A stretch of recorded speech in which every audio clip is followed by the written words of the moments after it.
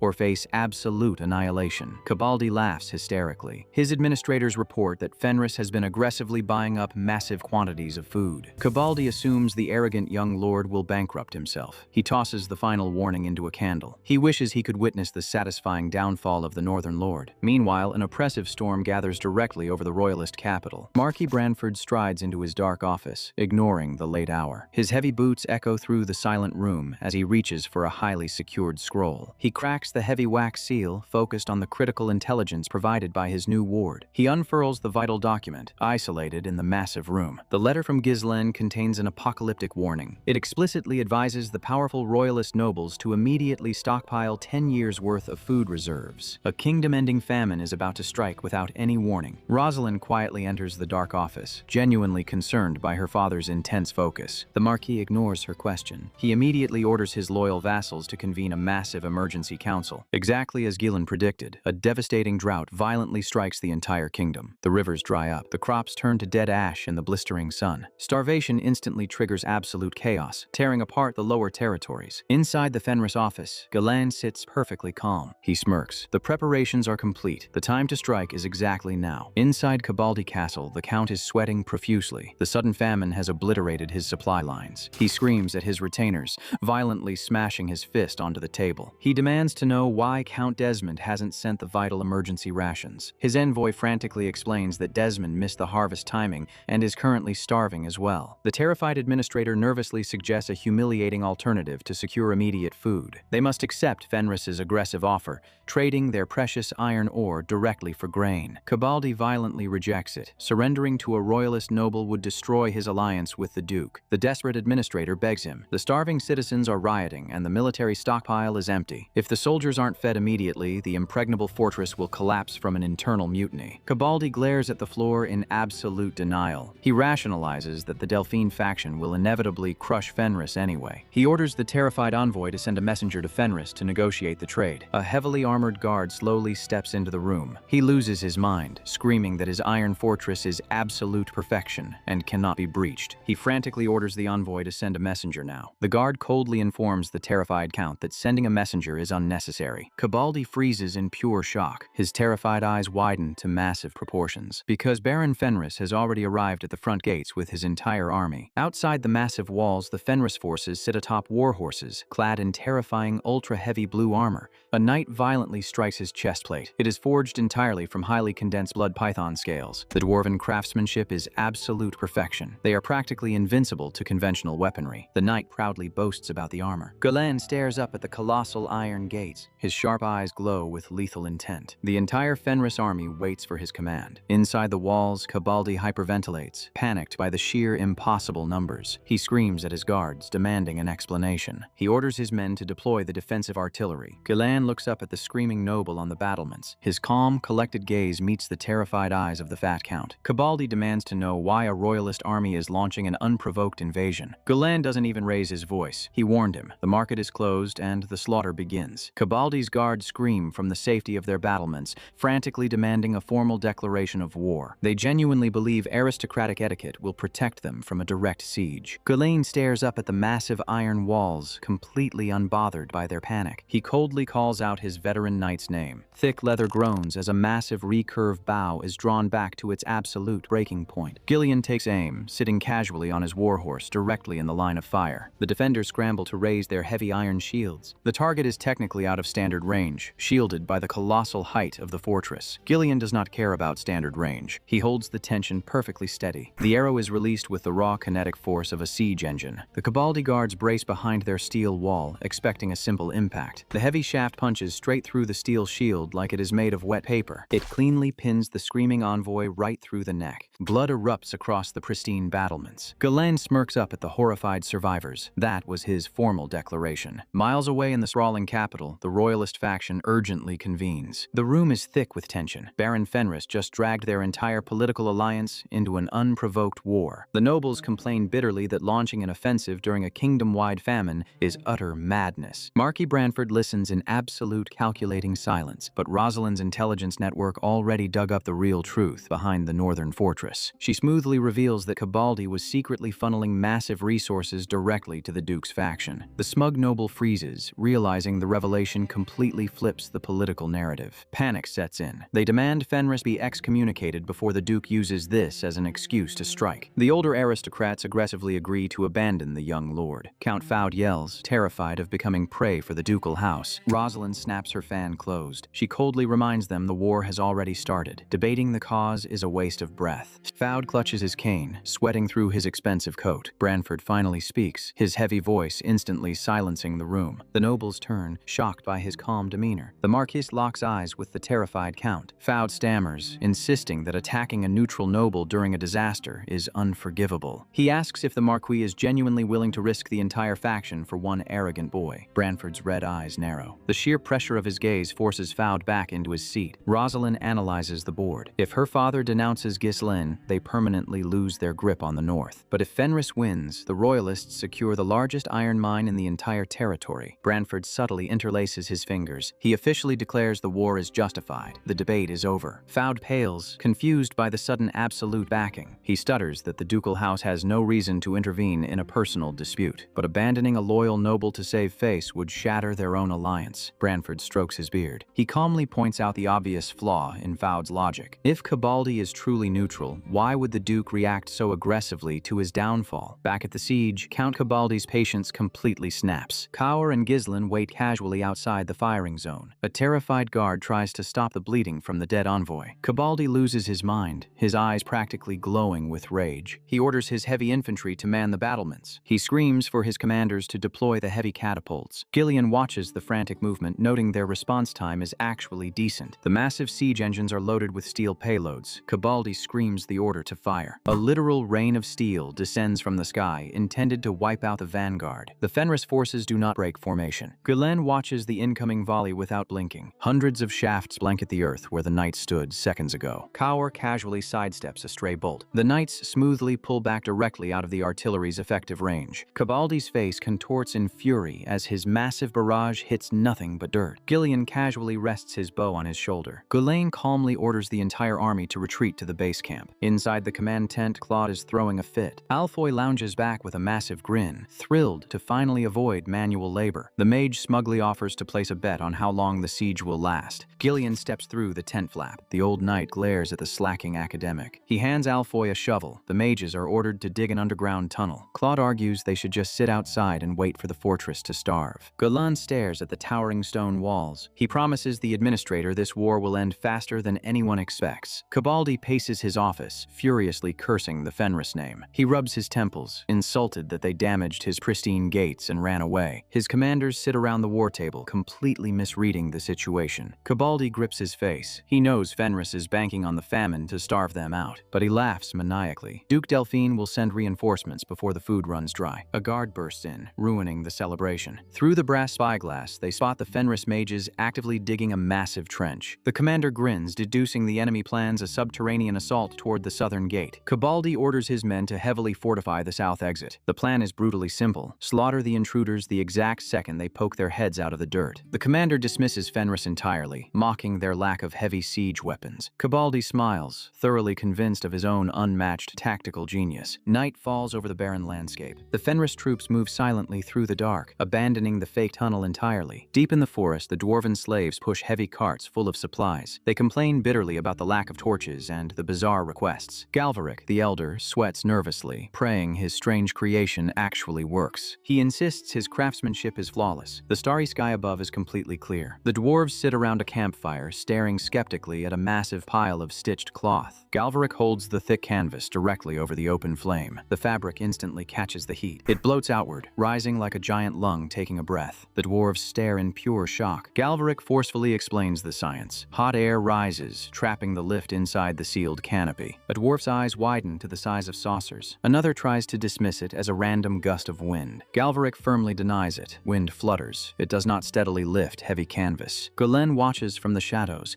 a highly satisfied smirk on his face. Galvaric grabs a stick and sketches a massive sphere in the dirt. He aggressively points out the mechanics. You attach a heavy basket, generate continuous heat, and the entire structure leaves the earth. A confused dwarf asks why hot air even rises in the first place. Galvaric admits he has no idea. He just figured it out by accident while doing laundry near a forge vent. Ghislaine steps into the firelight, cutting the debate short. Galvaric grips his stick, demanding to be taken to a proper workshop immediately. Days later, under the cover of an overcast sky, the carts roll out again. Ghislaine waits patiently. Galvaric boasts that building a few flying baskets is child's play for dwarven hands. Belinda gently hands the young lord his dark iron helmet. Claude is actively getting choked by Kaur for complaining about the insane strategy. Ghislaine ignores them, marching forward with his broadsword drawn. He stands at the edge of the cliff with Kaur and Vanessa. Heavy steel boots plant firmly in the dirt. They look down at the supposedly impregnable iron fortress from above. Ghislaine outlines the infiltration plan: drop directly into the courtyard and open the gates from the inside. He warns them not to get cocky. Cabaldi's men are heavily armored elites. The Fenris forces listen in absolute silence. Ghislaine tells them to drop their fear. He reminds them they conquered the legendary Forest of Beasts together when everyone said it was impossible. He roars into the night, asking if their preparation is lacking. The soldiers scream their denial. He asks if they are afraid of the drop. Ghislaine pulls down his dark visor. The time for words is over. The massive hot air balloons ignite, lifting into the night sky like silent, burning stars. Cabaldi Castle sits completely unaware beneath them. Guards on the wall look through a brass scope, bored out of their minds. They complain about the diggers suddenly vanishing from the trench. One guard yawns heavily, thrilled his shift is finally ending. He tilts his head back, catching sight of something strange. Glowing spheres are floating directly over the battlements, silently breaching the airspace. The guards panic, assuming the floating orbs are monsters. A heavy steel boot drops from the sky, crushing a guard's face into the pavement. A sword comes down before his partner can even draw a weapon. Blood sprays across the stone as the aerial assault begins. A Fenris knight lands in a heavy crouch, absorbing the impact perfectly. Knights slide rapidly down thick ropes from the hovering baskets. The battlements are instantly painted red. Ghislaine steps forward, fully armored, issuing a single brutal command: kill them all. Deep in the central keep, Captain Leslie's face hardens. He sprints past the panicked interior guards. He violently kicks the doors to Cabaldi's bedroom open. The Count wakes up, confused by his captain's sudden intrusion. His face contorts in pure horror as Leslie delivers the news. The balloons are actively raining elite shock troops behind his flawless walls. A chaotic, bloody melee breaks out across the entire upper courtyard. Kaur laughs like a maniac, ordering his men to tear the defenders apart. Leslie stands over the trembling Count.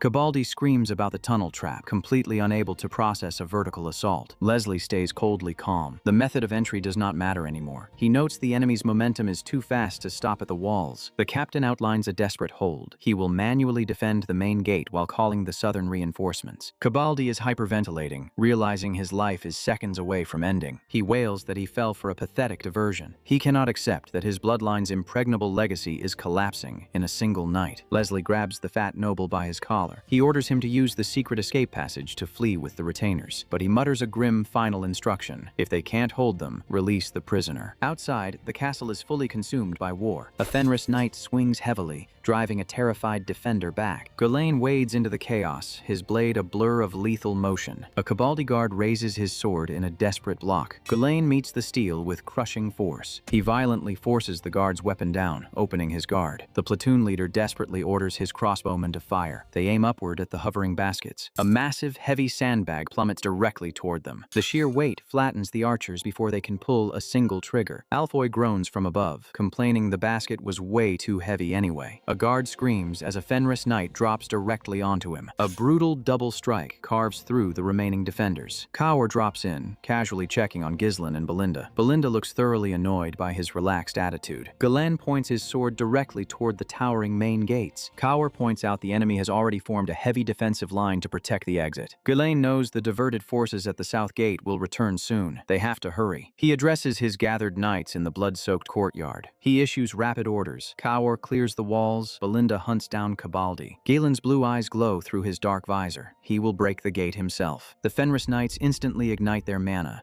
their swords blazing with bright blue energy. They are no longer simple mercenaries. They are terrifying mana knights. Ghislaine smiles under his helm. He raises his broadsword high, signaling the final push. The vanguard charges straight across the killing floor. Captain Leslie watches the blue wave approach. He orders his spearmen to raise their weapons and hold the line. The heavy infantry forms an interlocking wall of steel points. The Fenris forces crash violently into the Cabaldi defenders. Leslie's eyes widen in absolute shock. Ghislaine effortlessly parries multiple attackers simultaneously. He swings a heavy backhand strike that shatters the spear formation. A Cabaldi guard struggles against the sheer, impossible kinetic pressure. Leslie realizes the horrifying truth. Every single weapon hitting his men is infused with dense mana. The heavily armored Cabaldi infantry is being physically pushed back like children. Leslie locks his eyes directly onto the leader in the dark cloak. A guard screams that the gate will fall before the main force arrives. Ghislaine issues the order to break the locking mechanisms. He steps forward alone to hold off the captain and buy his men time. Ghislaine charges into the fray, his blade glowing brightly. His focused eye tracks every single movement in the chaos. He aggressively clashes swords with an advanced advancing defender. He steps deep into the man's guard. A vicious upward swing sends the knight reeling backward. Gulain cleanly parries a downward strike from his blind spot. He hits a defender's shield so hard the metal buckles inward. He sidesteps a desperate thrust, countering instantly. He stands completely unbothered against two elite guards at once. He exhales smoothly, his posture completely unbroken. A massive figure steps into his path. Leslie formally introduces himself. The captain plants his feet, declaring the intruder will not pass. Deep in the castle dungeons, thick iron chains rattle in the dark. A Cabaldi guard nervously tells the prisoner to buy them time. Lucas smirks, coldly asking the guard to remove his restraints first. Back in the courtyard, Cower grins like a demon as he massacres the wall defenders. Gulain readies his stance against Captain Leslie. They collide, Leslie's sword grinding violently against Ghislaine's blade. Gulain ducks sharply under a heavy swing, locked in brutal close combat. He drives a heavy elbow into Leslie's chest plate, forcing him back. Leslie grits his teeth, realizing his arm is going to shatter at this rate. He decides to deflect the attacks obliquely, maintaining distance instead of blocking head-on. Gulain recognizes the stalling strategy and steps directly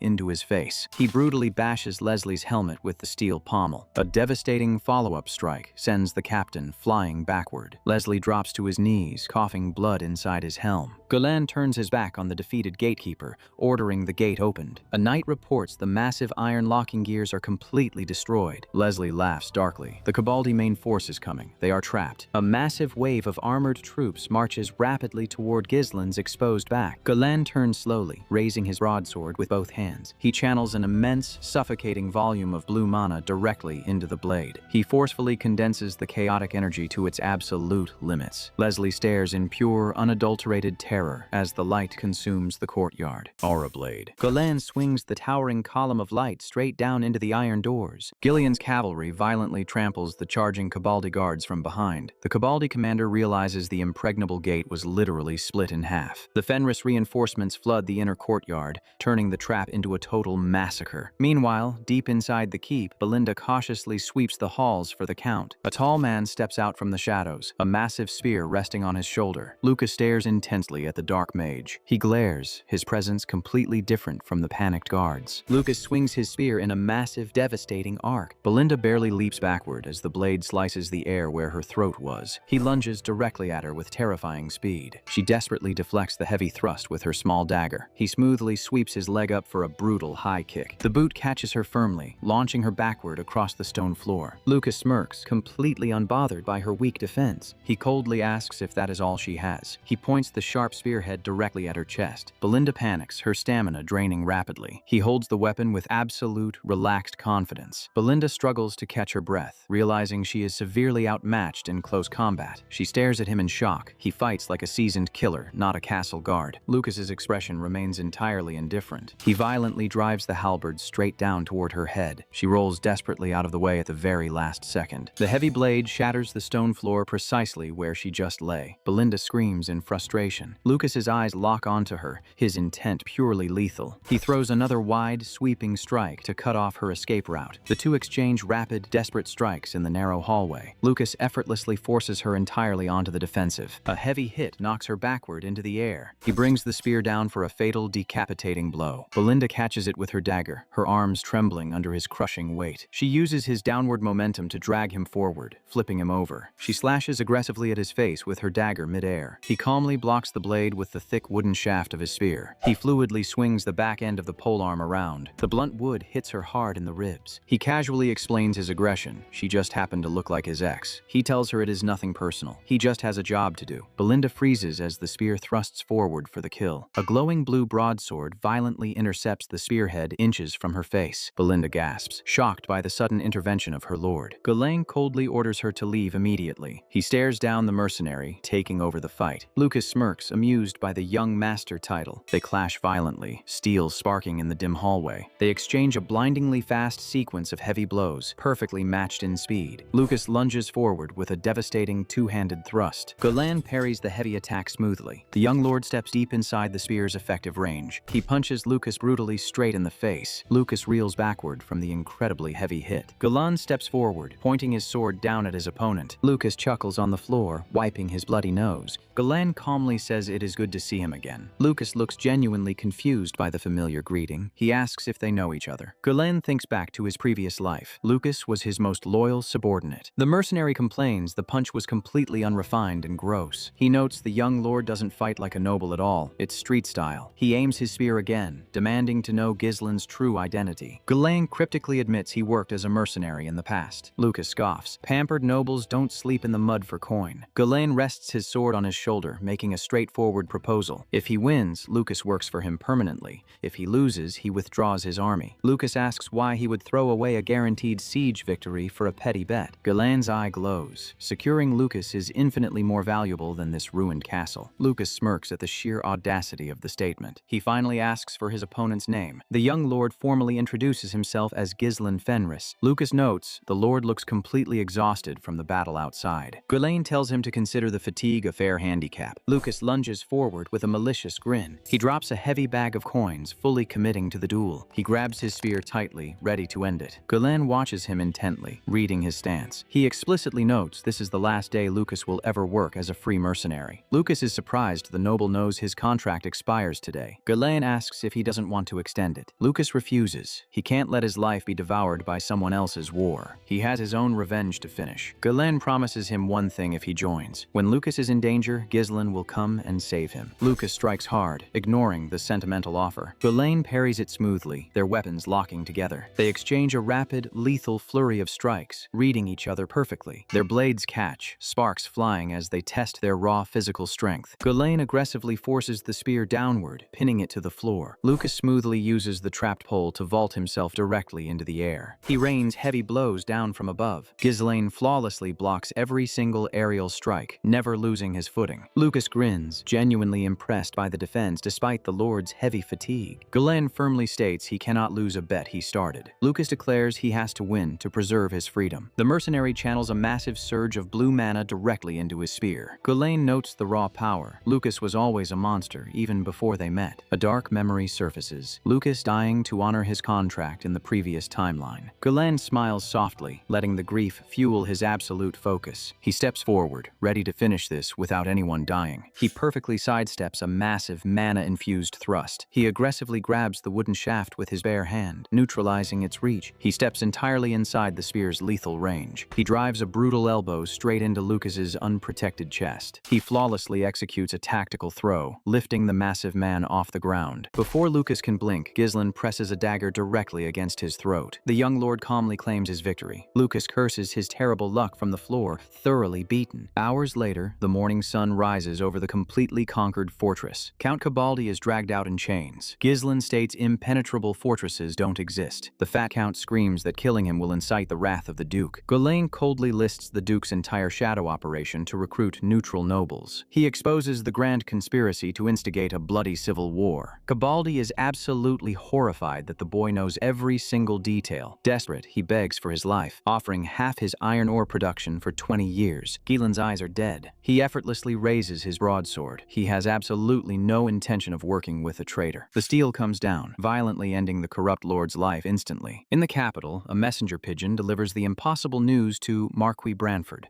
Duke Delphine violently shatters his luxurious study in pure rage upon hearing the result. The duke's glowing yellow eye narrows. The Fenris sprout must be eradicated. The royalists laugh, celebrating the incredible tactical victory in their meeting room. Branford silences them, remaining entirely cold and calculating. He confirms Count Desmond is too terrified to retaliate. Rosalind warns that the ducal faction will absolutely strike back soon. Branford formally adjourns the meeting, ordering everyone to prepare for the real war. Miles away, a royalist reinforcement squad finally arrives near the castle. Captain Max looks at the silent, smoking walls in complete confusion. She panics, assuming the Fenris army was completely wiped out before they arrived. Her subordinate just smirks. The arrogant young lord clearly handled the siege entirely himself. The mercenary vanguard halts outside the gates, confused by the dead silence. The towering walls of Cabaldi Castle stand completely secured. There is no battle left to fight. A heavily armored Fenris knight claps his hands, cheerfully organizing the newly conquered citizens. He loudly promises the starving peasants that their new lord will ensure they never go hungry again. Local miners eagerly eagerly sign new labor contracts at makeshift desks. Peasants clutch heavy sacks of grain, crying tears of genuine joy over the unexpected mercy. Alfoy groans under the weight of a massive log, bitterly complaining that a maid shouldn't be doing manual labor. Fenris soldiers quickly move materials to construct temporary housing for the influx of citizens. Captain Max arrives at the fortress, staring at the peaceful camp in absolute disbelief. The war is already over. She curses Count Cabaldi, completely baffled by the sheer volume of wealth he managed to hoard inside. Fenris knights practically skip past her, cheerfully hauling heavy chests of stolen gold out of the keep. Her subordinate sweats nervously, realizing this operation was incredibly lucrative for the young baron. A massive shadow suddenly falls over the royalist reinforcements. Gillian glares down at them, his deep voice demanding they reveal their identities immediately. The towering central keep stands quiet under the morning sun. Two heavily armored guards stand rigidly at attention before the grand double doors. The heavy doors slowly swing open. Ghislaine steps out from the shadows of the conquered hall. He stands tall, completely unbothered,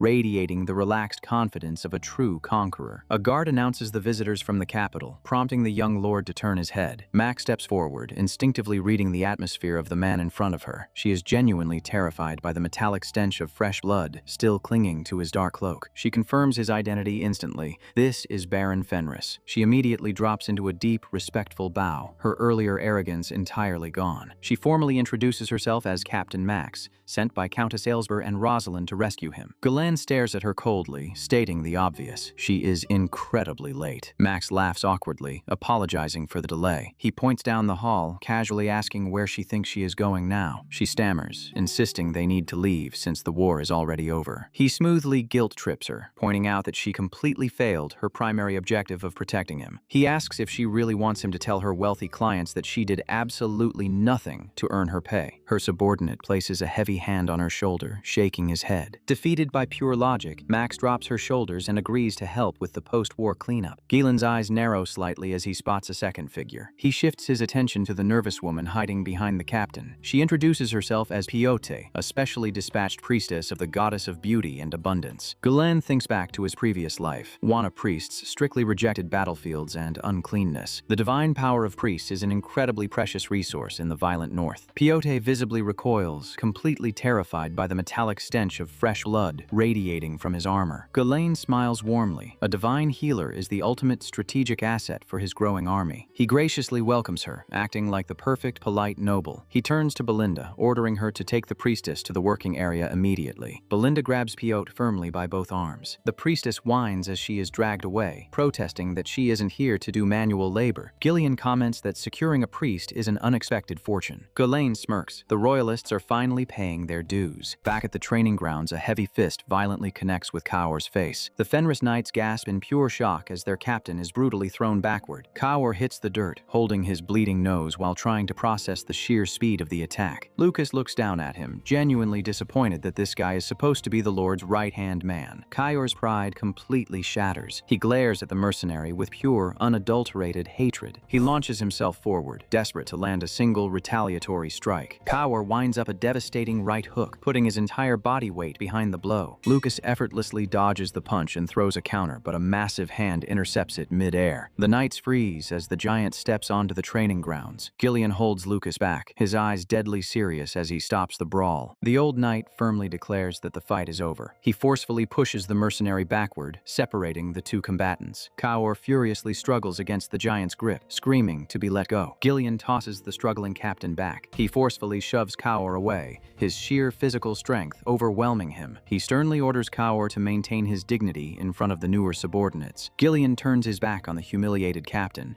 ordering the smirking mercenary to follow him instead. Kaur sits in the dirt, entirely defeated as the two men walk away. He curses under his breath, furious at his own weakness. Gillian glances sideways at the mercenary walking next to him. He lets out a deep, booming laugh. Lucas laughs along with him, complaining that the Lord's very first order was to beat up his own commander. Ghislaine quietly leaves the castle grounds, walking toward the training yards. Lucas viciously attacks a wooden training dummy, venting his leftover adrenaline. He swings a heavy practice sword with terrifying speed. The wooden blade cuts through the air, driven by pure instinct. His eyes are sharp, calculating every micro-movement. Ghislaine watches him swing, casually noting that he heard Lucas lost his duel against the new arrival. Lucas turns away, humiliated and defensive. He tells the noble to leave if he just came to mock him. Ghislaine maintains his calm expression expression, completely unbothered by the mercenary's hostile attitude. He suddenly tosses a small, leather-bound book directly at Lucas. The mercenary catches it effortlessly. Ghislain explains that it contains a highly modified mana circulation and swordsmanship manual tailored specifically for him. Lucas's eyes widen in pure, unadulterated disbelief. A noble voluntarily giving away secret martial arts is unheard of. He stammers, asking why Ghislain would give something so priceless to a simple spearman. Ghislain stops walking. He explicitly states that Lucas only lost because he lacked fundamental technique. He ruthlessly points out that relying entirely on raw instinct will always hit a hard limit against true masters. Lucas stands frozen, staring at the retreating back of his new lord. Ghislain looks over his shoulder, acknowledging him as his official captain. He orders the stunned mercenary to rest, sealing his absolute loyalty with a single gesture. Exactly 1 month later, the geopolitical map of the northern region shifts completely. Fenris fully absorbs the Cabaldi territory, seizing massive wealth and pacifying the starving citizens with hoarded food. The newly acquired dwarven laborers drastically accelerate the production of ultra-heavy plate armor. Ghislain sits in his office, highly satisfied. Resource shortages are a thing of the past. Inside the lavish war council room, the Fenris retainers relax, their territory now a dominant military power. Claude leans back in his chair, laughing out loud, thrilled by their overwhelming success. Belinda chops the administrator on the head, annoyed by his premature celebration. Ghislain completely shatters the mood. He coldly states that Count Desmond is still an active threat. Claude aggressively chokes on his drink, begging for just a single week of vacation. Vanessa steps forward, her posture rigid as she addresses the young lord. She nervously reports that the mages are physically exhausted from the endless construction work. Ghislain smiles softly, telling the dark mage not to worry so much about the exhausted laborers. A brilliant golden light suddenly floods the courtyard outside. Alfoy screams in pure agony, begging the priestess to stop healing him. Piotr is literally kicking the struggling mage back into the healing circle, refusing to let him collapse from exhaustion. The terrified priestess is being forced to use holy magic as an industrial stamina booster for the mages. She mutters under her breath, desperately wondering when the ruthless northern lord will finally let her go. Ghislain suddenly speaks from right behind her, causing her to jump out of her skin. He casually notes that her total divine power has visibly increased due to the extreme overwork. He asks if she has experienced any inconveniences during her mandatory stay in his territory. Piotr sweats profusely, but Ghislain finally smiles and tells her she is officially free to leave. He promises to repay the Wana Order for their invaluable contribution to his war machine. Ghislain strides confidently down the opulent halls of the royal palace in the capital city. He approaches Rosalind, flanked by his retainers. He meets her gaze, his voice calm and polite, as he greets his most powerful political ally. Rosalind blushes deeply, clearly relieved by his safe return. Ghislain formally thanks her for sending Piotr, explicitly acknowledging how much the priestess helped stabilize his territory. He turns to Piotr, officially dismissing her so she can finally return to her temple. The priestess exhales a massive sigh of relief, exhausted by the chaotic northern territory. Ghislain shifts his attention back to the capital's politics, stating he has a new request regarding the priestess. A heavy royal guard interrupts, announcing that Marquis Branford is waiting for him. Ghislain asks Rosalind for some private time to discuss strategy later. She smiles warmly, agreeing immediately. The heavy wooden doors open. Ghislain steps into the private chamber of the royalist faction's highest leaders. Count Foud immediately scolds him for taking a full month to report back after conquering Cabaldi. The older noble is practically vibrating with anxiety, terrified of the ducal faction's retaliation. Marquis Branford stares at Ghislain, his red eyes burning with dangerous, calculating intensity. He folds his hands, coldly demanding that the young lord explain exactly what happened during the siege. Branford leans forward, challenging the boy to convince him that this unprovoked war was strategically necessary. Ghislain confidently takes a seat directly across from the most powerful man in the room. He bypasses the pleasantries entirely and makes his demand: appoint him as the commander of the northern forces. Foud and the other nobles practically lose their minds, screaming at the sheer audacity of the request. Branford remains perfectly silent, his expression unreadable. Ghislain stares back unflinchingly. He is not asking for permission, he is offering a solution. He smoothly points out that the political winds are shifting. He wants to secure the north permanently. Branford points out that the commander position holds tremendous military authority during wartime. He asks if he should genuinely hand that level of absolute power to someone as unpredictable as Ghislain. Ghislain outlines the military organization, explaining that the commander can legally conscript every localized army in the region. He confidently declares that if they need to place someone in that position, he is the only logical choice. Branford asks what makes him think the position is even vacant. He explicitly states it is a title strictly reserved for nobles holding the rank of count or higher. Branford notes that the Duke's influence has has already corrupted the southern and western commanders. Ghislain leans forward. He knows the untrustworthy Count Desmond is already maneuvering to steal the northern position. Ghislain grips his fist tight. He needs the authority to crush the Duke's civil war before it even starts. Foude pales, terrified by the mere mention of a kingdom-wide conflict. Branford closes his eyes, visualizing the apocalyptic ruin that would inevitably follow a civil war. The Marquis makes his decision. He will submit a request to the royal court regarding a massive promotion. He will elevate Ghislain's father to the rank of count, fulfilling the legal requirement for the commander position. Branford picks up his quill, writing the order, but adds one non-negotiable condition. He orders Ghislain to personally handle a critical rescue request from the Turian kingdom. Ghislain's eyes widen slightly at the mention of the legendary nation of knights. It is a frozen, lawless wasteland completely overrun by powerful apex monsters pouring from the Shadow Mountains. Branford smirks. For someone who breached an iron fortress from the sky, hunting monsters should be trivial. Ghislain agrees without hesitation, accepting the dangerous trial to prove his worth. He strides out of the palace, his mind completely focused on the impending war. In his previous life, Duke Delphine successfully incited a civil war and systematically usurped the king's throne. The commander who allowed the north to fall and trigger the collapse was Harold Desmond. Ghislain glares at the setting sun. This time he is tearing the north from their hands before they can even draw their swords. Back in the freezing north, Count Desmond stares silently at a macabre display in a wheat field. Knight Hutton approaches the brooding lord, carefully asking how he is feeling. Desmond's voice is dead. He had placed great expectations on his fallen disciple, Victor. He asks if the man who shattered Victor's helmet was named Ghislain Fenris. Desmond clenches his jaw.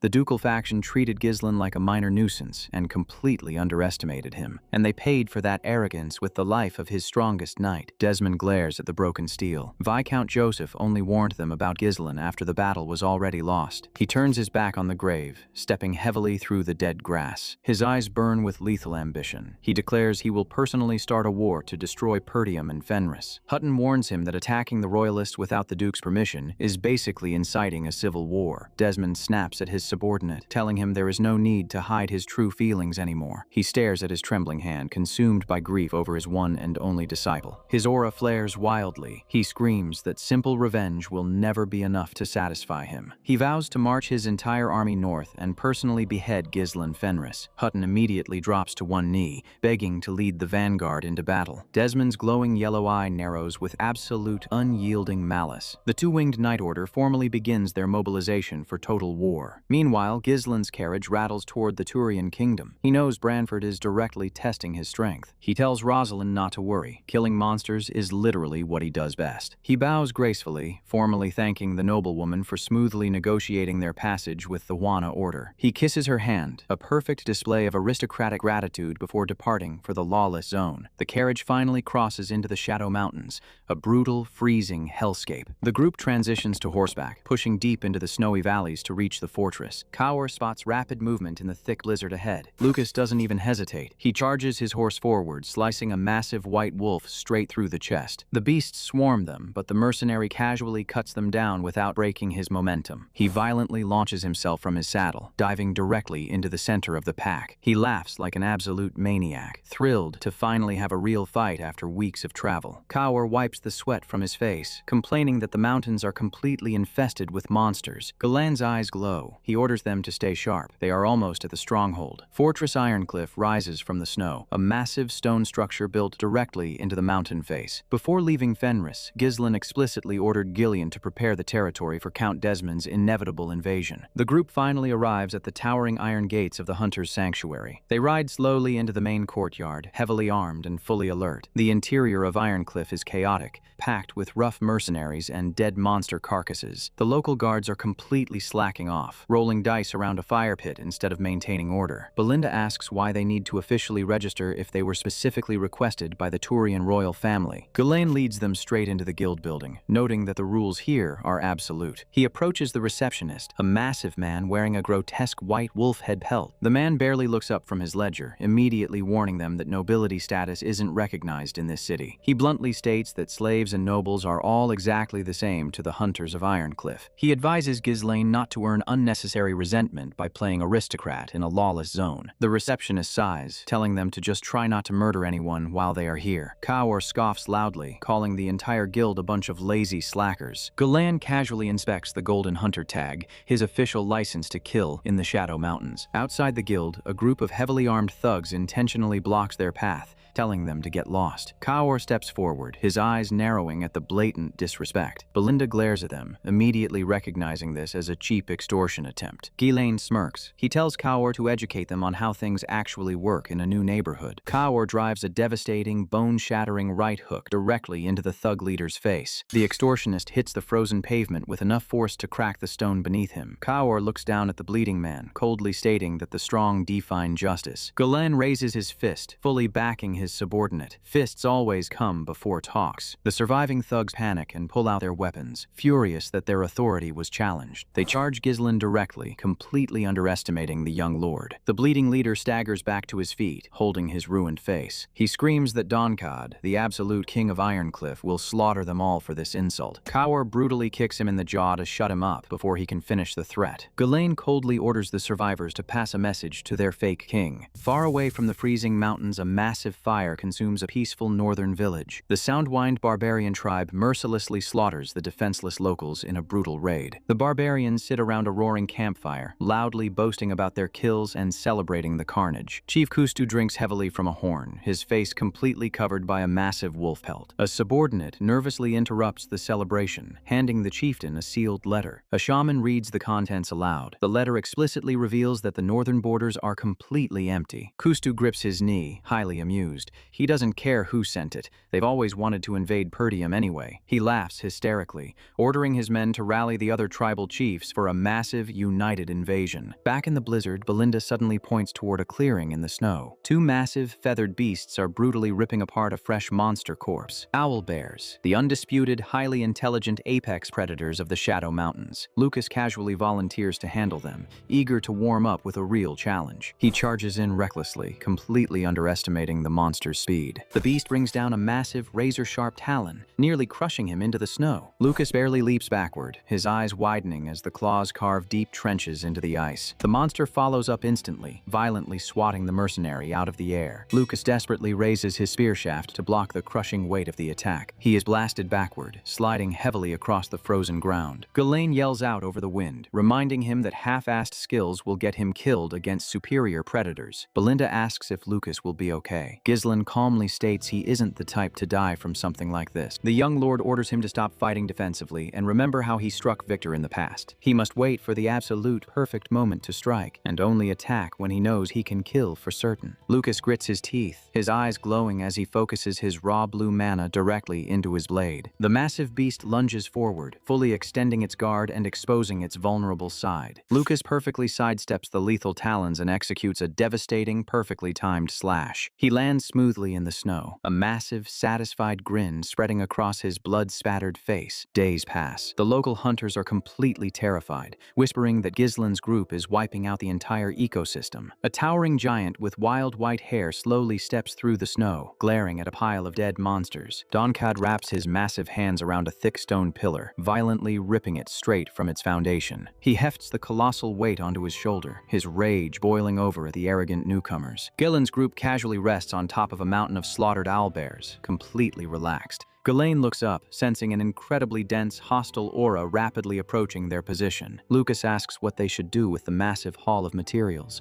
Ghislaine tells him to send them back to Fenris. Belinda suddenly interrupts, urgently handing the young lord a priority letter from the territory. Ghislaine unrolls the parchment, his eyes widening in pure shock. Perdium is actively under attack. The image flashes to a massive volley of arrows violently raining down on the Perdium fortress walls. The united barbarian horde ruthlessly charges the defenses, eager to plunder the fertile lands. Chief Kustu screams from horseback, ordering his warriors to dethrone the wolves of the north. Ghislaine stands in the snow, his mind racing to process the catastrophic intelligence. The letter confirms 6 barbarian tribes have united, a massive alliance that never happened in his past life. He makes his decision instantly. They are abandoning the Turian mission and returning home right now. He suddenly screams for everyone to jump. Donkad violently smashes his massive stone pillar directly onto the exact spot they were just standing. landing. The sheer kinetic force of the impact shatters the frozen earth beneath them. A localized snow explosion erupts, completely burying the surrounding area in thick white dust. Ghislaine lands perfectly, driving his broadsword into the ice to stabilize himself against the shockwave. He urgently orders his retainers to get behind him, his eyes locked onto the massive silhouette in the smoke. Donkad slowly steps forward, resting the pillar on his shoulder. He commends them for reacting so quickly. The giant formally introduces himself as Donkad, the absolute king of Ironcliff. Ghislaine dusts off his coat, mocking the giant for actually coming when called like an obedient dog. Donkad smirks dangerously. He smoothly claims he isn't here to kill them outright. He clinks the golden hunter tags in his hand, heavily implying that accidents happen to hunters all the time. He glares down at the group, demanding to know who their leader is. Lucas steps forward, pointing his thumb at his own chest. He declares he is going to be the new king of Ironcliff. He draws his blade, telling Ghislaine to go handle the war back home while he takes out the trash. He tells his lord to leave. Ghislaine simply tells him not to die. Two masked assassins suddenly break from the tree line, but Lucas blocks them both simultaneously. He perfectly counters, his blade tearing through their armor in a single, fluid, lethal motion. He points his blood-stained weapon directly at Donkad. He is the only opponent that matters now. Donkad effortlessly swings the colossal stone pillar through the air like a simple wooden club. The giant brings the massive weapon down with terrifying, bone-crushing velocity. Lucas violently meets the attack, the kinetic impact sending shockwaves rippling through the snow. Lucas desperately dodges around the massive swings, realizing a direct hit will instantly kill him. He furiously rejects Donkad's offer to surrender,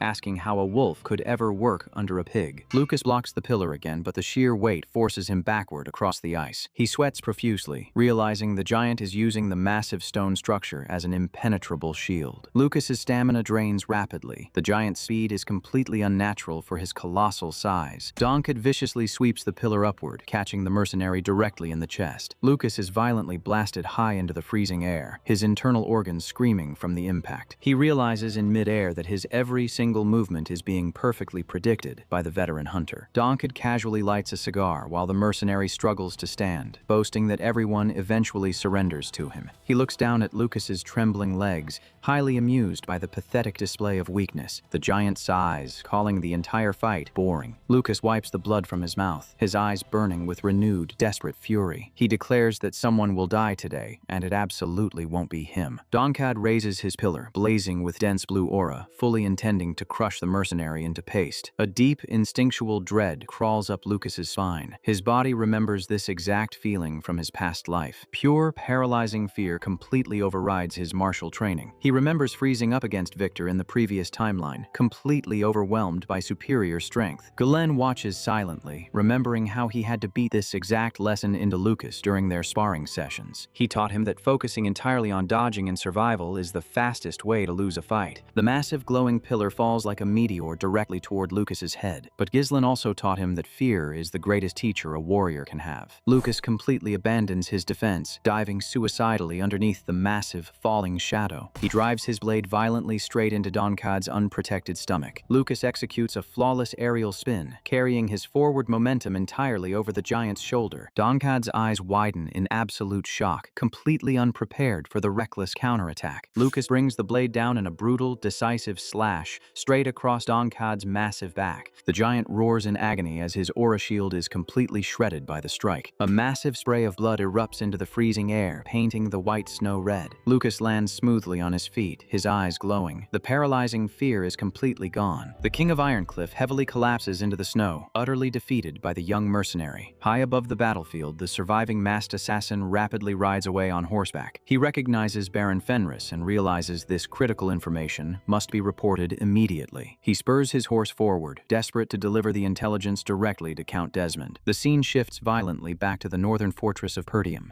completely surrounded by the horde. The barbarian siege is already fully underway, the walls soaking in blood as the true war begins. The northern fortress of Pertium is drowning in blood. Kingdom soldiers brace behind their shields against a never-ending tide of muscle and steel. Chief Kustu laughs from his mount. The rotation strategy works just as planned. He waves his hand, calling the Soundwind tribe back to rest. A barbarian groans, annoyed that he has to stop swinging his axe. A fresh unit steps up to fill the gap. On the battlements, the defenders gasp for air. The knights realize the grim reality. The horde is draining their stamina down to nothing. The older lord stares down at the meat grinder below. He grips his sword. The only way to break this siege is to take the enemy chief's head. His brother calls out, panic breaking his voice. He points a trembling finger toward the frozen horizon. A massive cloud of kicked-up snow rises in the distance. Cavalry is tearing toward the barbarian rearguard. The older lord recognizes the armor. Belinda and Kaur ride in, assessing the sheer scale of the six-tribe alliance. Kaur points his spear, ordering his units to spread out and form an encirclement. Ghislaine's eyes burn through his dark iron visor. He spurs his warhorse straight into the horde's rear lines. The barbarians turn around, laughing at the tiny vanguard. They raise their axes, expecting an easy meal. Ghislaine swings his broadsword. The momentum alone sounds like a falling tree. The steel carves through muscle and bone without slowing down. He cuts down 3 men in a single, unbroken motion. A barbarian stares up, paralyzed by the sudden carnage. The young lord clears a path of severed limbs and shattered weapons. A warrior gets trampled beneath the heavy hooves of his mount. The front line shatters. The impact of the charge rips their defensive formation apart. Gilan's horse crushes a towering man into the snow. Kustu screams at his warriors, demanding to know why they are cowering. A subordinate points out the crumbling flanks. Kaur drives his spear through a chest plate, spinning his mount to hit the next target. The Lord of Perdium pushes out from the main gate, trapping the barbarians in a lethal pincer. Kustu watches his army bleed. He raises his twin axes. His men are frozen, staring at the blood-soaked rider as if looking at a ghost. They recognize the dark cloak and the relentless slaughter. A deep fear jolts the chieftain's memory. The old myth of the burning forest, the bloody demon of the north. Kustu sweats, then a grin stretches across his face. He finds the thought entertaining. He charges his horse forward, intent on taking the demon's head. Ghislaine watches the giant approach, his expression dead. They collide. The shockwave ripples through the snow. Kustu questions the sheer strength behind the boy's sword. Ghislaine deflects the heavy axe and drives his blade upward. The strike launches Kustu backward out of his saddle. He crashes into the dirt. He tries to process the crushing weight of the blow. The young lord does not give him time to think. The blade comes down, tearing Kustu's throat open. The chieftain of the Soundwind tribe bleeds out into the frozen mud. The surviving barbarians drop their weapons, paralyzed by the sight. The Lord of Perdium points his sword forward, ordering his men to sweep the remnants. The slaughter resumes. The barbarians break rank and run. Ghislaine walks his horse through the carnage, ignoring the bodies beneath him. Hours later, his father stares at him in the quiet, blood-stained courtyard. The demon removes his helmet. It is just a boy with messy blonde hair. His uncle throws his arms around him, thrilled to see him alive. His father frowns. He explains he received a letter bearing the Perdium seal demanding reinforcements. Ghislaine inspects the forged parchment. His uncle sweats, swearing he had nothing to do with sending it. Ghislaine narrows his eyes. He knows exactly who orchestrated this diversion. He warns his father. They stepped into a trap. Miles away, the Second Corps of the Royal Army sits in a warm tent playing cards. Commander Doran smiles, complaining about the boring border duty. His men laugh, convinced that Count Desmond wouldn't dare strike a royal legion. Doran nods. Attacking them means declaring war on the entire kingdom. The camp is silent under the dark sky. A panicked knight bursts through the commander's tent flap. Out of the darkness, a wave of heavily armored cavalry tramples the outer defenses. Doran runs out, screaming for his men to form a line. The royal spearmen drop their cards and try to form a tight phalanx. They are crushed by the kinetic force of the heavy mounts. The Desmond knights cut through the disorganized infantry. The royal elites fall before they can even draw their weapons. Doran orders a full retreat to Fenris Castle. Magic detonates across the escape path. The Desmond cavalry cuts off every single route out of the valley. Count Harold Desmond looks down from his horse, his blue hair catching the firelight. Doran screams his name. The North is now at war. The news reaches the Fenris territory before sunrise. The retainers stand in the main hall, paralyzed by the tactical checkmate. The older advisor shakes his staff. Claude sits heavily in his chair, forced to make an impossible decision. He screams for everyone to get moving. Vanessa grips her staff tightly. The advisor tells the mages to pack up the territory's core assets. Vanessa speaks up. She intends to stop them with magic. The advisor calls her a fool. Staying means death. He argues that the Lord will simply take the land back later. Vanessa refuses to run. She will protect the dream her Lord built here. Claude stands up, turning to face her. He outlines the grim reality. Desmond's army boasts 30,000 troops and heavy siege engines. The advisor points out that Desmond's personal six-circle mage is leading the assault. Gillian sits on the couch, fully armored, listening in silence. Claude gives the final command: evacuate the castle. The old giant stands up. He is staying too. Claude points to the map. Fortress Stonehaven is the only choke point that can stall the invasion. The dwarven elder nods. There is work to do. Gillian's subordinate strikes his chestplate, refusing to let the old man fight alone. The Fenris knights raise their swords in unison. The advisor sweats, realizing he cannot run away now. Vanessa smiles. They will hold the line together. Back in Perdium, Ghislaine sits alone in the commander's office. He reads the intelligence report. Desmond manipulated the network to isolate him. Ghislaine crushes the paper in his fist. A scout kicks the doors open in a sheer panic. A follow-up wave of barbarians is cresting the snowy ridge outside. Kaur curses the endless numbers of the all-out attack. Ghislaine looks out the window. If he leaves now, Perdium burns. If he stays, his home is destroyed. He glares into the distance, acknowledging the brilliance of Harold Desmond's trap. His father tells him to leave. The Northern Wolf will handle the barbarians. He reminds his son that the people of Fenris are waiting for their lord. Ghislaine grips his broadsword. He apologizes to his father for leaving him in this crisis, but he trusts Gillian and Vanessa to hold the fortress until he arrives. He orders Kaur and Belinda to clear the stragglers so they can ride south tonight. Fortress Stonehaven stands quiet under the bright midday sun. The Fenris soldiers haul heavy crates of arrows up the stone steps. Gillian roars for everyone to finish their preparations. The dwarven elder presents the newly forged plate armor. The suits emit a faint glow, engraved with magical resistance circles by the mages. Gillian thanks the elder for his invaluable contribution. The dwarf tells Gillian he would rather bet his life on Gislin's promise of freedom than run. Gillian looks out over his garrison. 1 priest, 10 mages, 100 knights, 1,000 soldiers. Desmond's vanguard comes into view, shaking the earth with sheer numbers. The Fenris knights sweat at the terrifying scale of 30,000 enemies. Gillian's voice booms across the battlements. He reminds them their goal is not to win, but to survive until their lord arrives. He speaks of the new lives and dreams they found under Lord Fenris. He pulls down his iron visor. His eyes glow with unyielding determination. Desmond halts his horse and orders the catapults loaded. Deep in the enemy ranks, the 6th Circle mage, Willow, steps forward. Count Desmond raises his hand and gives the order to fire. Massive siege catapults launch heavy iron payloads into the sky. The boulders shatter against the outer fortress walls. Desmond narrows his eyes. The dwarven reinforcements made the stone unnaturally sturdy. He orders his archers to blanket the battlements. A rain of sharp steel plunges toward the defending knights. The arrows bounce off the reinforced armor, leaving barely a scratch. The dwarves laugh, proud of their impenetrable craftsmanship. Desmond clicks his tongue, annoyed by the stubborn defense. He signals Willow. The mage raises his staff. A massive magic circle expands beneath his feet. A dark, swirling vortex of magical energy forms in the sky over the castle. A devastating rain of fire erupts from the ominous clouds. The defenders panic, realizing their armor cannot block high-tier magic. Vanessa steps forward, slamming her staff into the stone to cast a wind curtain. The roaring cyclone intercepts the falling flames, shielding the soldiers below. Vanessa pushes her magic to its limits, her eyes glowing with blue energy. She breathes heavily, her stamina draining against a vastly superior mage. Desmond glares at the wall. The Fenris forces refuse to break. He realizes this is a highly coordinated stalling tactic. He abandons the probing attacks and orders the entire army to advance. The sea of 30,000 soldiers surges toward the gates. Flaming catapult shots rain down as the battering ram pushes in. Gillian deflects a falling boulder with a single swing of his poleaxe. The towering wooden siege engines crush against the outer walls. Gillian steps up to the ledge, his weapon blazing with thick blue mana. He launches himself off the high wall and crashes into the enemy vanguard. A sweeping strike obliterates dozens of armored soldiers. He brings the heavy blade down, shattering a massive siege tower in a single hit. He stands tall in the center of the chaos, roaring like a beast. Desmond glares at the old giant, recognizing the white-maned lion. He orders the elite 2-winged knight order to bring him down. He commands the rest to push the siege engines while Gillian is distracted. Captain Hurton draws his longsword, accepting the target. In the pristine capital city of Cardinia, the mood is bleak. Count Foude is sweating through his expensive clothes. Marquis Branford stares at him from behind his heavy wooden desk. Foude frantically reports that Desmond annihilated the 2nd Royal Legion. Branford's red eyes are terrifyingly merciless. Rosalind states they already have hard evidence linking Desmond to the ducal house. The implication hangs heavy in the air. The Duke is responsible for attacking the king's army. The room is suffocatingly tense. Foude promises that the ducal faction will abandon Desmond to avoid a full-scale civil war. Branford points out that letting Desmond destroy Fenris still benefits the Duke's agenda. He stands up, delivering a non-negotiable ultimatum. If Fenris falls, he will personally arrest and execute every single ducal noble in the capital. Foude screams in panic, realizing his faction is now hostage to Gislin's survival. A royalist noble smirks, suggesting they seize 2 vulnerable ducal territories as collateral. Branford's expression remains cold. He will deal with Desmond himself. Back at the bloody siege of Stonehaven, the 2-winged knights breach the defensive line, ignoring the regular soldiers. A knight charges Gillian, driving his shield forward with terrifying momentum. Gillian intercepts it with raw physical strength, his boots grinding into the dirt. He glares at the attacker, unbothered by the heavy impact.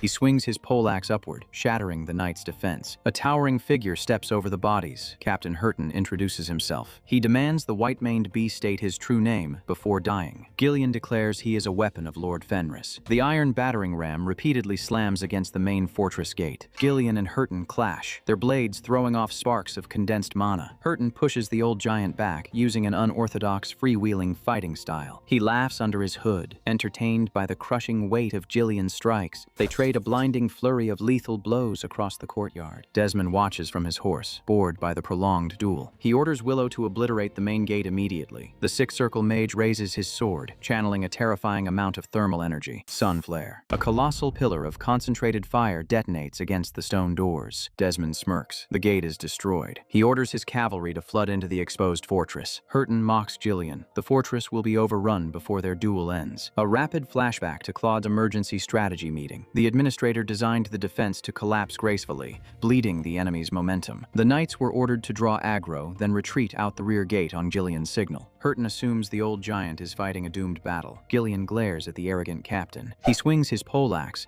forcing Hurton to jump back to avoid getting cut in half. The massive bronze bell atop the fortress rings out across the battlefield. Gillian turns his back and sprints away from the front line. Hurton is baffled. He screams that running away is a disgrace to knighthood. The Desmond cavalry charges into the courtyard, only to find it empty. Hurton realizes the truth. The Fenris forces never planned to hold the wall forever. The defending army is already escaping through the rear exit. Vanessa stands alone in the archway, her staff glowing with intense blue mana. She unleashes a flame strike, detonating the narrow choke point behind them. The explosion stalls the advancing cavalry, buying the retreating forces precious time. The Fenris troops look back at the burning fortress, their hearts heavy with the loss. Gillian places a reassuring hand on Vanessa's trembling shoulder. He praises Claude's tactical planning. They traded an empty stone building for their lives. The massive fire consumes the horizon as they ride toward the second assembly point. Back in Perdium, the slaughter continues. The bloody demon hunts down the fleeing barbarians. A warrior turns to block Gislin's heavy spear thrust. Gulen rips through the stragglers, merciless in his pursuit. The barbarian general, Waroka, throws his weapon down, begging for a truce. He points to the mountain of corpses, screaming that fighting without Kustu is pointless. He promises that the remnants will never attack the northern fortress again. Gulen stares at him coldly. There is no such thing as a moderate war in this world. The broadsword swings, rejecting the coward's plea. The retreating Fenris forces from Stonehaven ride across the barren plains. The thunder of hooves reveals that Desmond's vanguard has breached the flames. The mages panic. The enemy ignored the fire just to force a pursuit. Gillian plants his horse, declaring he will hold the defensive position here to buy time. The Fenris knights halt behind him, mocking the enemy's numbers instead of running. The old giant raises his poleaxe, his aura roaring into the sky. Both sides charge, colliding in a massive melee on the open plains. The Fenris knights fight like demons, refusing to let the cavalry advance a single inch. Desmond loses his patience and commands his mages to move to the front. A coordinated volley of fireballs launches toward the exhausted defenders. The fiery projectiles slam into the front lines. Vanessa steps ahead of the knights, her white dress fluttering in the ash-filled wind. She refuses to let the soldiers die while she still has breath in her lungs. Gillian remembers how disposable mercenaries used to be treated before Gislin saved them. He swings his blade, devoted to the lord who gave him a new life. He pushes forward, his massive weapon tearing through horses and armor alike. Hurton blocks a heavy strike, confused by the wounded giant's overwhelming power. Gillian declares he will obliterate anyone who disrespects his lord's dream. He raises his poleaxe, challenging the two-winged captain to a final duel. They collide again, the impact echoing across the plains. Desmond ignores the duel, ordering his men to flank the stubborn defenders. Vanessa screams for the mages to form a circular defensive formation. A jagged ice wall erupts from the ground, blocking the flanking cavalry. Desmond clicks his tongue in disgust and orders Willow to end this. A terrifying volley of glowing thunder spears launches from the sky. Vanessa drops to her knees, her mana depleted, coughing blood from the overexertion. Willow raises his staff, casting an apocalyptic spell designed to vaporize the ice wall. The mage mocks their resistance, promising to turn them all into ashes. Gillian tries to break away from Hurton to intercept the fatal magic. The massive spell detonates, consuming the battlefield in blinding, destructive light. The Desmond Knight gets launched into the air, his armor split open by the backlash. The sky ignites as the the apocalyptic spell detonates. The Fenris vanguard erupts into cheers. They think the worst is over. Vanessa watches the smoke clear. The relief on her face shatters. Gillian screams his orders, demanding the men hold their circular defensive formation. A jagged blade bursts straight into the front of his chest plate. Vanessa freezes in pure horror. The Desmond captain stands right in front of him, mocking the White Lion for losing focus in a sacred duel. Gillian ignores the fatal wound, grabs the captain's arm and roars. He swings his heavy poleaxe with everything he has left. The blade tears through the captain's defense and bites deep into his chest. Blood erupts from the Desmond officer. The captain realizes his mistake too late. Gillian splits the man vertically down the middle. Vanessa screams as the blood pools beneath her commander. Desmond watches his captain fall and orders a full charge to wipe out the survivors. The Fenris soldiers try to form a shield wall as the horde advances. Vanessa catches the old giant as his knees finally give out. As his vision fades, a memory surfaces from the day he pledged his sword to the young lord. His eye closes. He accepts the end of the new life he was given. A familiar voice cuts through the darkness, ordering him to wake up. The memory of Ghislaine commands him to maintain his dignity in front of his subordinates. Kaur arrives on the battlefield, stepping past the broken defensive line. The story shifts back to the Turian kingdom, deep in the Shadow Mountains. The fortress faces a massive monster wave. White-furred yetis climb the corpses of their own kind to breach the walls. A colossal alpha yeti channels ice magic into a massive boulder. The beast brings the club down like a meteor. The beast roars, a massive apex predator leading the charge. The Turian knights panic, overwhelmed by the raw physical power of the monsters. Another boulder flies toward the battlements. Kaur launches himself into the air to intercept the projectile. He catches the house-sized rock with his bare hands. The Turian defenders stare in awe at the new king of Ironcliff. The kinetic shock bends his heavy spear shaft. Kaur curses the dead giant Donkid for leaving this mess behind. He spins and hurls the massive boulder right back at the horde. The impact crushes a dozen yetis into the snow. He leaps into the freezing air, closing the distance in a single bound. Kaur descends, carving through the beasts with ruthless precision. He remembers sitting in the dark, studying the specialized martial arts manual Ghislaine gave him. The core lesson focused on reading the center of gravity and the subtle shifts of the shoulders. Ghislaine taught him to catch the body's signals before the attack even starts. Kaur sidesteps a lethal slash, proving the Lord's teaching in real combat. Back in the present, Kaur crosses blades with a high-ranking Desmond commander. He slices through the thick armor with unnatural speed. The commander sweats. Every single move he makes is being read before he commits. The commander unleashes a furious battle cry. He swings his heavy sword in a desperate arc. The veteran realizes a fraction of a second of hesitation would have gotten him killed. He stares at the red-haired fighter, confused by his skill. He demands a name. The commander notes that Kaur fights like a hired thug, not a disciplined knight. Kaur introduces himself as the captain of the Fenris Knight Order. The commander is baffled. He assumed the White Lion held that title. Kaur tells the bleeding Gillian to stay quiet and rest on the ground. He turns his blade back to the enemy, daring him to continue the fight. The commander grunts, insulted by the pure arrogance. They engage in a blinding flurry of high-speed exchanges. The Desmond officer realizes Baron Fenris trained an army of beasts. He boasts about winning 5 formal domain duels in the past. Kaur asks him to repeat the number. The mercenary finds it pathetic. His lord has won over 100. Kaur kicks the man's sword high into the air, breaking his guard. He brings his weapon down in a vicious counterattack. The veteran struggles to block the unorthodox angles. Kaur follows up with a brutal kick straight to the face. The enraged commander brings his weapon down with killing intent. Kaur dodges the heavy strike and continues the assault. Gillian watches his successor dominate the battlefield. Kaur checks on the old giant, refusing to let him die here. Piot pours her divine magic into the old giant's chest wound, desperately keeping him alive. The commander tells Gillian to back off, furious at the interference. He screams that Kaur still fights like a lowly mercenary. Kaur warns Gillian not to underestimate the man. This is Victor's former teacher. Gillian grunts. They only have one chance to finish this. The two Fenris captains launch a synchronized assault. Gillian swings his heavy halberd to occupy the defense. The commander blocks the heavy strike, leaving his left side exposed. Kaur slips past the distracted guard. He drives a steel-plated fist straight into the commander's face. The momentum carries the veteran backward into the dirt. The commander hits the ground, his weapon slipping from his grasp. He pants in the dust, cursing them as cowardly wretches. Kaur points his spear downward. Honor means nothing in a war zone. The only thing that matters on the battlefield is the result. The commander screams his final curse into the sky. The spear descends, impaling the veteran vertically. Desmond freezes, unable to process the death of his best man. He screams in pure, uncontained rage. Miles away in the pristine capital, the political war room assesses the chaos. The map shows Desmond leaving his territory defenseless to march on Fenris. The advisors map out the catastrophic trajectory of the northern borders. An advisor warns that the north might collapse entirely under the strain of this civil war. war. Countess Amelia Rayfold smiles. She sees the perfect opportunity to strike Desmond's empty domain. Her men realize the sheer audacity of the plan. The Royalist Knights warn that provoking Desmond means open war. Amelia reasons that the ducal faction will support whoever wins, making Desmond obsolete if she takes his land. Knight Bernaf steps forward, ready to mobilize their private army. Amelia strokes her cat, confident that the north is hers for the taking. The fortress walls are lined with soldiers ready to march. The order is given to prepare for immediate deployment. Thousands of heavy infantry stand assembled in the Rayfold courtyard. The Countess looks out the window, eager to prove her tactical superiority over Ghislaine. A hooded figure steps out of the shadows in the center of the locked room. Amelia snaps her head around, her confidence evaporating instantly. The intruder notes that Ghislaine predicted this exact sequence of events. The shadow operative grabs the Countess from behind, pressing a dagger to her throat. Amelia sweats in terror. She recognizes Ghislaine's personal maid. The maid presses a finger to her lips, demanding silence. Bernaf whispers her warning. The grand plan is cancelled. The dust cloud from the charging army darkens the northern horizon. Back on the plains, Desmond abandons strategy and charges forward on his warhorse. Kaur spots the enemy lord rushing directly toward their position. Gillian collapses in the dirt. Kaur realizes he has to face Desmond alone. He readies his spear, fully prepared to die holding the line. Desmond rides down the hill like an executioner. An archer miles away releases a massive payload into the sky. A colossal pillar of blue magic erupts between them,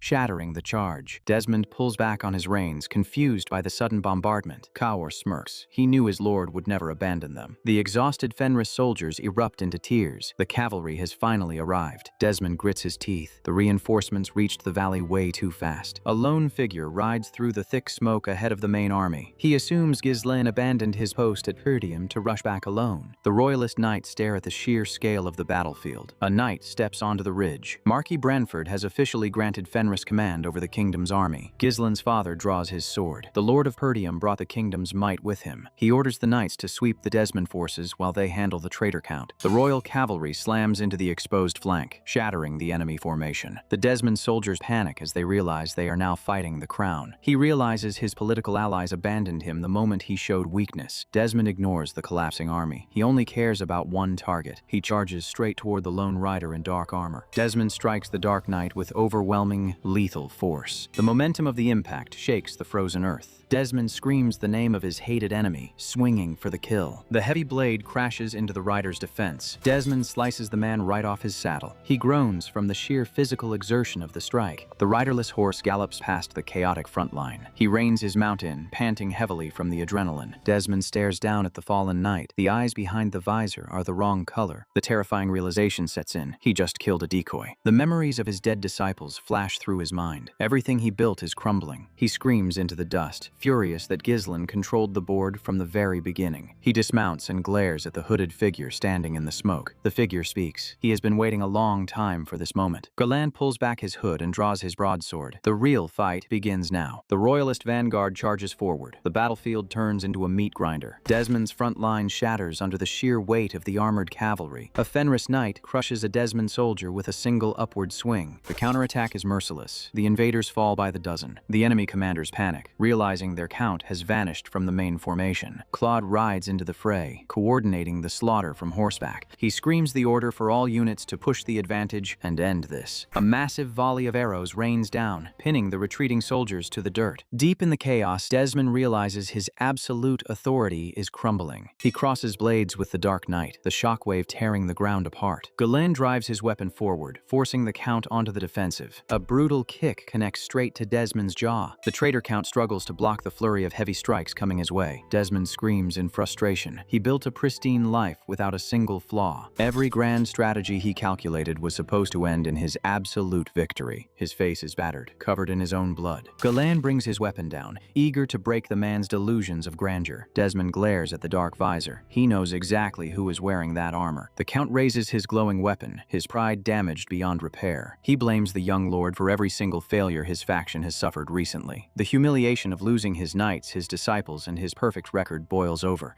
They collide again. Desmond swings with pure, uncontained hatred. He screams that Ghislaine is the sole reason his ambitions are turning to ash. The impact sends a shockwave of dust and debris into the freezing air. Desmond snaps. He pours every last drop of his mana core into his blade. He burns his own life force, refusing to watch his empire collapse in the dirt. His eyes glow with unnatural blue energy. energy. He decides the only path forward is murder. He launches himself into the sky, carrying the concentrated power of a dying star. Ghislain stands his ground, his dark armor reflecting the blinding light above him. The apocalyptic strike detonates, consuming the center of the battlefield. The smoke clears. Ghislain catches the lethal blade with his bare gauntlet. Blood drips from his hand. He tells Desmond about the emptiness of revenge. In his previous life, slaughtering Desmond's corpse 1,000 times never brought his family back. Ghislain's helmet falls away. The young lord looks at his oldest enemy with cold, dead eyes. A terrifying crimson aura erupts from his body. He moves. The broadsword carves a massive trench across Desmond's chest plate. The Count reels backward, his pristine armor shattered into pieces. Ghislain does not let him breathe, driving the attack forward. Desmond grits his teeth, realizing he is fighting an actual monster. A brutal left hook crushes into Desmond's face. Ghislain admits his mistake. He should have hunted Desmond first in the past timeline. The Count hits the dirt, trailing a massive spray of blood. Miles away in the capital, Marquis Branford sits in his opulent office. He tells his panicking subordinates to calm down. The war is far from over. The royalist nobles sweat, terrified that the Duke will imprison them all for this insult. Branford turns his back to the window. He knows Desmond is a perfectionist. A man obsessed with his own flawless record will do anything to erase a stain. The nobles assume Desmond's 30,000 troops guarantee his victory in the north. Branford asks the room a simple question. What happens if the Count actually loses? Count Foude sweats. He refuses to believe Fenris can survive those odds. Branford's expression darkens. He knows something the other politicians do not. Back on the battlefield, the blood pools around Desmond's broken body. The Count rises, consumed by a pitch-black demonic energy. The true fight is just beginning. If you want me to complete the story, leave a like and subscribe to the Manhwa Regress channel.